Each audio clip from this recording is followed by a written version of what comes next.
Meus queridos amigos, como é que vocês estão? Tudo na paz? Espero que todos estejam muito bem, como sempre. Banco do Brasil, tá de graça, tá barato, BBAS3 vale a pena, não vale a pena, né? Não vale nem metade do preço, como disse aqui um seguidor, algum de vocês me mandou no direct, no Instagram. Quem é investidor mesmo não faz esse tipo de pergunta. Eu fico muito preocupado quando vocês me perguntam, será que ainda vale a pena investir nessa ação, comprar essa ação, ainda dá para comprar, ainda está interessante? Isso me preocupa muito, eu vou explicar para vocês aqui por quê. Mas se você é investidor brabo, você quer ser um rico a mais no mundo e não um trouxa a mais no mundo que deixa todo o dinheiro na poupança, se você quer ser realmente uma pessoa próspera, bem-sucedida financeiramente, deixa o like aqui nesse vídeo se você já é de casa, se é a sua primeira vez por aqui. Seja muito bem-vindo, muito bem-vinda. Um Feliz Natal para todo mundo aí, se vocês não forem ver o vídeo de amanhã, que eu não sei nem se vai ter vídeo amanhã ou não. Então, se a gente não se vê mais, até lá, um Feliz Natal, um Feliz Ano Novo, um ótimo 2023 para você, que você faça menos besteira, menos cagada, ganhe mais dinheiro, seja muito mais feliz, porque vocês merecem, vocês são bravos, tá? E não esqueça de deixar o like, lembra que eu falei, né? Então, o que a gente vai falar hoje aqui? Vamos falar sobre Banco do Brasil, BBAS3, estatal, vale a pena ou não? Vale a pena investir, comprar ações de empresas estatais? Vamos acabar de vez com essa polêmica hoje aqui. Eu anotei muita coisa para falar com vocês. Tenho até medo quando eu anoto tanta coisa assim, porque já é difícil para vocês me suportarem por 10 minutos. Imagina se o vídeo ficar com 30 minutos, meu Deus, dá até medo. Vamos ver isso daí que eu falei. Eu vou dar minha opinião sobre isso, que esse aqui é um canal de opinião também, então estatal vale a pena ou não. Esse negócio de que vale bem menos do que esse preço, vale metade desse preço, como interpretar isso daqui direitinho? Se é armadilha, se não é. Os riscos em geral do banco também para 2023 e o perigo desse ainda vale a pena, que na minha opinião é a parte mais importante do vídeo. Eu vou dar meio que um sermão aqui nos investidores que ficam perguntando essa coisa de ainda vale a pena, ainda dá para comprar. Então, aguardem. Estatal, vale a pena investir ou não? Vou tentar ser bem direto aqui. Se você não se preocupa muito, né, com o preço, se você quer comprar, né, pelo preço que a ação estiver sendo negociada, comprar todo mês, fazer o dollar cost averaging, não quer fazer valuation, não quer ter reserva de oportunidade, comprar com desconto, essas coisas, você quer simplesmente comprar um pouquinho todo mês ali e manter a sua carteira balanceada, seguir comprando. Eu acho que nesse caso não faria muito sentido, não valeria a pena investir em estatal, mas isso é a minha opinião, tá? Isso aqui não é uma recomendação de investimento. Recomendação aqui é que nem fiado, só amanhã. Mas é o seguinte, por que eu penso isso? Porque na minha opinião, na minha visão, a minha estratégia, eu só invisto em estatal se tiver muita margem de segurança. E para isso eu uso reserva de oportunidade. Então, se eu não tiver reserva de oportunidade, eu nem compraria, né? Então, por isso que eu estou falando para você que não faz sentido. E lá na frente, um dia, a sua carteira ela vai ser muito mais madura do que ela está hoje. Hoje você tem um pouquinho ali em cada empresa, está começando a investir, você nem sabe como é que vai estar realmente ali a sua carteira daqui a 5, 10 anos, quando você tiver um patrimônio muito maior. E vai chegar um momento que você vai ter que simplesmente seguir comprando as mesmas empresas que você já tem.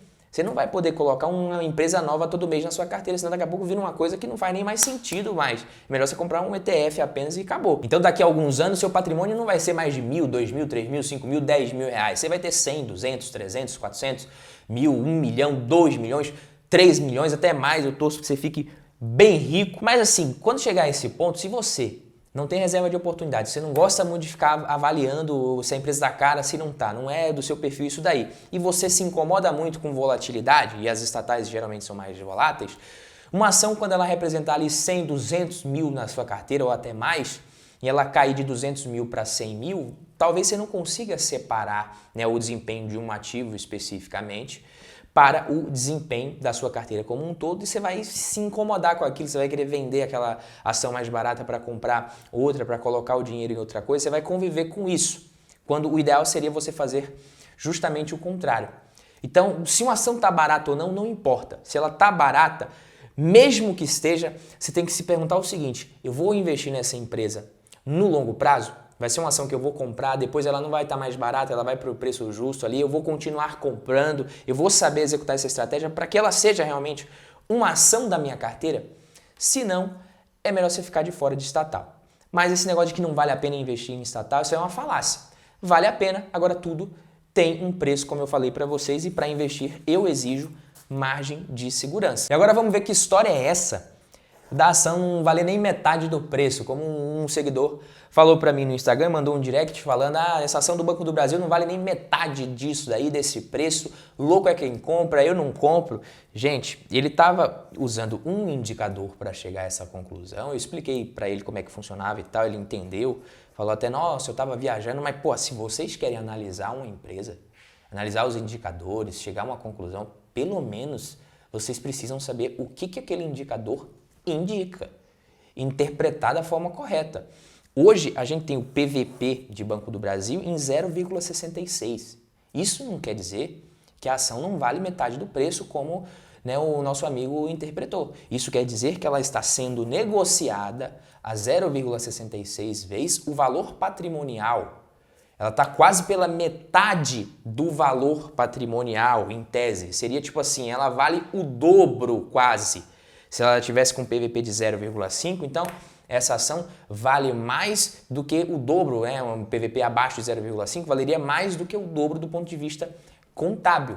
Para uma ação ali do ponto de vista contábil não valer nem metade disso, o PVP teria que ser acima de 2.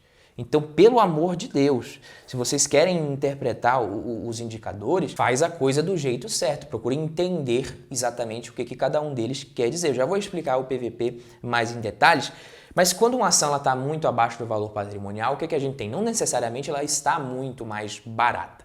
O mercado, ele precifica, faz conta, às vezes uma empresa é mais rentável que a outra, está crescendo mais do que a outra. Só que uma coisa que a gente precisa entender é que o mercado, às vezes, ele subestima ou superestima demais algumas coisas e o curto prazo ele influencia no desempenho da empresa, nos resultados. Sim, influencia.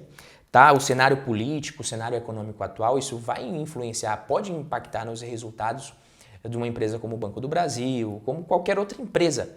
Mas se você está investindo no longo prazo, você tem que se perguntar o seguinte, esses impactos com relação ao resultado, ao fluxo de caixa, a geração de caixa que essa empresa vai me trazer ao longo de 15, 20 anos, 10, 15, 20 anos, isso realmente vai ter um impacto? Porque a gente teve ali 2020, 2021, 2022, teve a pandemia, vai ter 2023, então um cenário meio ruim, mas esses 2, 3 anos, num prazo de 20 anos, 25 anos para uma empresa, eles não representam muita coisa. É claro que se a empresa sofrer impacto atrás de impacto, revés atrás de revés, ano após ano, no longo prazo, você investir numa empresa como essa, você vai ter feito um mau investimento. Pode acontecer, por isso que a gente precisa diversificar, porque a gente não consegue adivinhar. Precisa ter uma carteira bem diversificada com boas empresas, mas mesmo assim uma ou outra você vai poder errar, mas o seu resultado no geral vai ser bom.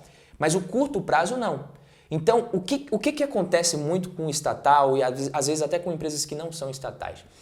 O mercado ele precifica antes, o mercado tenta se antecipar. Então, algo que ainda nem aconteceu, então hoje a gente tem o receio do governo interferir no Banco do Brasil, mas isso nem aconteceu, mas o mercado ele precifica como se já tivesse acontecendo essa interferência e ainda fosse ainda pior do que o que ela seria, ou o que já foi no passado. Porque o Banco do Brasil ele negociou com o PVP abaixo do que negociou no auge do governo Dilma. E vocês entendam como o auge, o auge da catástrofe. Mas enfim, quando você está investindo numa empresa, quem está especulando ali, investindo para ter um ganho no curto e médio prazo, talvez essas coisas até influenciem muito mais. Mas para quem está investindo no longo prazo, no longuíssimo prazo, isso não faz tanta diferença. O PVP, ele mede o preço em relação ao valor patrimonial. Então, o valor patrimonial é o patrimônio líquido, o capital dos sócios do ponto de vista contábil. Já falei umas 10 vezes isso daqui aqui no canal, mas talvez vocês não tenham escutado ainda, muitos de vocês. Quando você compra uma ação, quando você investe numa ação, você está comprando um pedacinho do patrimônio líquido daquela empresa, do ponto de vista contábil. É isso que você possui ali, você possui aquela parcela, a parcela mínima representativa do capital social. Então a ação representa a menor parte do capital social de uma empresa, do patrimônio líquido. Então é isso que você está comprando. Quando o valor patrimonial, o preço sobre o valor patrimonial, ele está menor do que 1, o mercado está meio que dizendo, eu não sei se o patrimônio líquido dessa empresa vai crescer muito, talvez vai diminuir, não estou botando muita fé nessa empresa, digamos assim. Seria isso. Só que se você olhar só o P sobre VP, você está com uma informação muito incompleta ainda. É legal você olhar o PVP junto com o ROI. O ROI é justamente o retorno sobre o patrimônio líquido. O PVP é o preço em relação ao patrimônio líquido e o ROI é o retorno em relação ao patrimônio líquido. Então, se o PVP fosse igual a 1, por exemplo, só para ilustrar, você olharia para o ROI e você veria ali qual que seria o retorno provável que aquela empresa poderia te gerar. Porque você está pagando o preço justo, exatamente, o PVP exatamente igual a 1, e o ROI da empresa é, sei lá, 20%. Então, aquele patrimônio ele vai crescer a uma taxa de 20%. Esse seria o seu retorno no médio e longo prazo, em tese. Quando você está comprando uma ação abaixo do valor patrimonial, o seu retorno ele será maior, muito provavelmente, que o ROI da empresa, desde que esse ROI permaneça constante ali, não caia. Então, o que o mercado enxerga? Ele enxerga talvez que a rentabilidade do Banco do Brasil não vai ser a mesma que é hoje e que ao longo dos próximos anos a rentabilidade média dos bancos em geral também pode diminuir, porque o preço sobre o valor patrimonial dos outros bancos ali, de bancos como Itaú, Bradesco, também é menor hoje do que já foi historicamente. E quando eu digo que o mercado faz conta, é justamente isso que eu estou querendo dizer. O ROI do Banco do Brasil hoje, o ROI de BBAS3 é de 17,69%, mas na média dos últimos 11 anos, ou melhor, desde 2011, que eu peguei aqui no Status Invest, ele é de 14,32%. O Itaú ele não negocia as ações do Itaú com um PVP abaixo de 1, como o Banco do Brasil. Mas se você vai olhar para o ROI das ações do Itaú, para o ROI do Itaú, na verdade, ele é de 18,31%, e a mesma média, de acordo com o Status Invest, desde 2011, é de 18,39%. Se você comprar hoje e investir em ações do Banco do Brasil e do Itaú, nos próximos 10 anos, essa diferença de quase 4%, de mais de 4% na verdade ao ano, num período de 10, 15 anos, isso faz muita diferença. Imagina você investir ali numa taxa de 10% ao ano e na outra você investe numa taxa de 14% ao ano. Faz muita diferença no longo prazo. Por isso que eu falo, o mercado faz conta. Por isso que, historicamente, as ações do Itaú negociam com PVP e um preço-lucro acima das ações do Banco do Brasil. O preço-lucro, o P sobre L, ele relaciona o preço da ação em relação ao lucro por ação nos últimos 12 meses. Hoje, o preço-lucro do Banco do Brasil está de 3,74. Então, é um indicador que está muito baixo, está indicando que a ação realmente pode estar muito barata. Só que o lucro que o Banco do Brasil teve pode ser que não seja recorrente. Realmente, o banco ele teve um resultado muito bom esse ano. Ele pode ter um resultado também muito bom em 2023. A gente está esperando agora o resultado do último trimestre ser divulgado, lá no comecinho do ano que vem. Mas provavelmente vai ser um ano muito bom para o Banco do Brasil, mas talvez ele não tenha esse resultado tão bom assim nos próximos anos. Pode ser um resultado bom, mas realmente esse resultado foi o maior resultado da história do Banco do Brasil. E falando dos riscos, em geral, de uma ação de um banco como o Banco do Brasil, você tem os riscos do setor, é claro, os riscos regulatórios, vários riscos também que você tem ali para qualquer ação de banco, e alguns riscos também específicos do Banco do Brasil, que eu deixei nesse vídeo aqui, está muito mais completo. Mas o receio de muita gente hoje é mais o risco político. O Haddad até andou falando umas coisas meio que tranquilizaram o mercado, que não vão repetir os mesmos erros, o PT não vai repetir os mesmos erros que já cometeu no passado, que agora eles entendem que não é tão interessante assim ficar usando isso como instrumento político, de política pública, mas esse seria o risco do governo agir e usar o banco como ferramenta ali de suas políticas. E aí o lucro do banco seria menor, seria prejudicado. O resultado do banco, consequentemente, o retorno sobre o patrimônio líquido também, o retorno do acionista minoritário. Agora, como eu sempre falo aqui para vocês, você pode até criticar isso como cidadão, do ponto de vista político, falar que não é bom, isso não é bom para o país.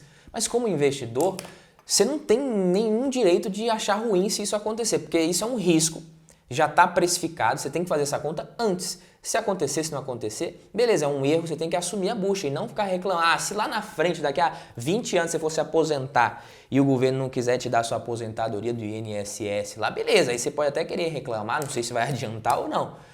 Mas ninguém está te mandando investir no Banco do Brasil. O governo não está te mandando investir no Banco do Brasil. O governo quer que você deixe o dinheirinho lá no Tesouro Selic, que você empreste barato para ele nos títulos públicos, você deixe na poupança quietinho lá, que você financie uma casa em 50 anos pelo Banco do Brasil. É isso que o governo quer. Ele não quer que você invista em ações do Banco do Brasil para depois ficar achando ruim. Então, você quer investir, você acha que está barato? Beleza, mas assume a responsabilidade depois.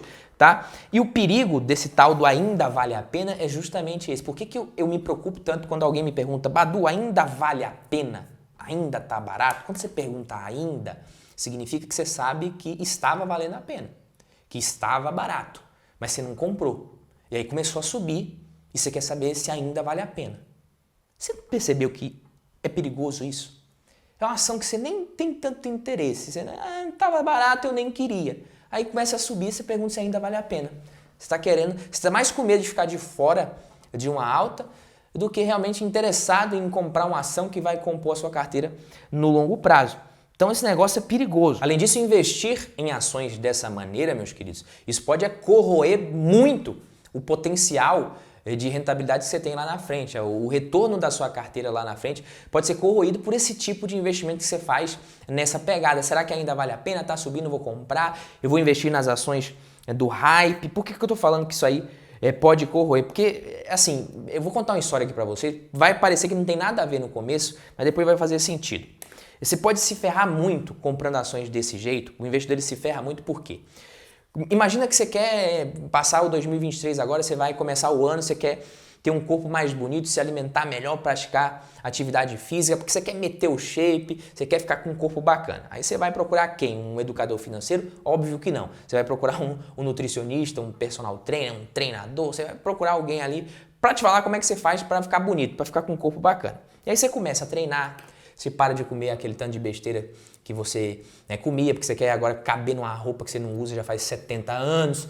Você quer também ficar mais fortinho ali e tal, colocar uma roupa e não passar vergonha. E aí você começa a malhar, você começa a se alimentar melhor, você começa a ficar mais bonito. Você vai seguir o seu perfil mudou. Agora você tem outra dieta, você tem uma dieta muito mais balanceada, você tem outros hábitos, você virou outra pessoa, você está ficando uma pessoa mais inteligente, mais esperta, mais bonita, vai viver mais, né? Quando você puder viver de renda, você vai viver muito mais, inclusive, porque sua saúde vai estar melhor. Você não vai acordar, você está bonito, você estava com 100 quilos, agora você está com 80. Mesmo que você se descuide um pouquinho ali, você não vai, de um dia para o outro, acordar e vai estar zoado de novo. Não vai acontecer isso daqui.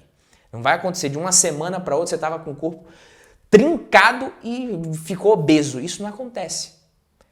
Mas no mundo dos investimentos, isso pode acontecer. Às vezes você está com a carteira ali no mercado que está subindo, a bolsa subindo, fundos imobiliários indo bem, tudo indo bem, como estava ali de 2016 até 2019, e você acha que você é um investidor mais arrojado, mais arriscado. E aí você pega a sua carteira e coloca ali uma boa parte em ações, fundos imobiliários, ativos de risco, criptomoeda, tá tudo subindo, você fica louco. Tá tudo bem, só que de um dia para o outro, o mercado ele pode entrar em trajetória de baixa, pode acontecer alguma coisa e a sua carteira desabar se você estiver muito exposto e se você não tiver respeitado o seu perfil. Então, antes disso acontecer, você já tem que se preocupar com essas coisas, você já tem que montar uma alocação que seja de acordo com o seu perfil. Porque quando está indo tudo bem, todo mundo é arrojado, ninguém quer nem saber de preço, todo mundo só fala de fundamento. Quando começa a cair, a galera que montou uma alocação que não está de acordo com o seu perfil, que não tem reserva de oportunidade, vira torcedor, fica torcendo para o negócio parar de cair e começar a subir, e aí ninguém liga para fundamento mais, né? Todo mundo só sabe falar que o Brasil vai acabar, que o mundo vai acabar, que tem que vender, que o negócio é renda fixa. Então se preocupa com isso antes. E quando você compra desse jeito, quando você compra a ação que está no hype, uma ação que você não tem tanto interesse em ter ela na sua carteira, mas só porque tá todo mundo falando que está barata e ela começou a subir, como a do Banco do Brasil, que é um exemplo, aí você quer comprar também, quando você começa a tomar essas decisões e acrescentar esse monte de ações na carteira desse jeito, na hora que a coisa começa a virar de lado de novo para o lado negativo, aí você começa a se questionar e tomar decisões erradas. Então, o Banco do Brasil caiu ali para 31, 30 reais, se eu não me engano. Aí todo mundo estava querendo saber se estava barato, se não estava, se ia cair mais. Banco do Brasil, Banco Estatal, larga a mão, isso aí vai desabar, o PT vai acabar com o mundo, vai acabar com o Brasil. E agora que subiu mais um pouquinho, voltou para 35, 36, aí já está todo mundo querendo saber se ainda vale a pena. Todo mundo não, né? Não vou generalizar. Muitos de vocês, inclusive, têm uma mentalidade muito bacana, sempre deixam aqui nos comentários muito pertinentes. Meus parabéns, mas esse que é o perigo, beleza? Então, cuidado com o estatal, principalmente se você está começando.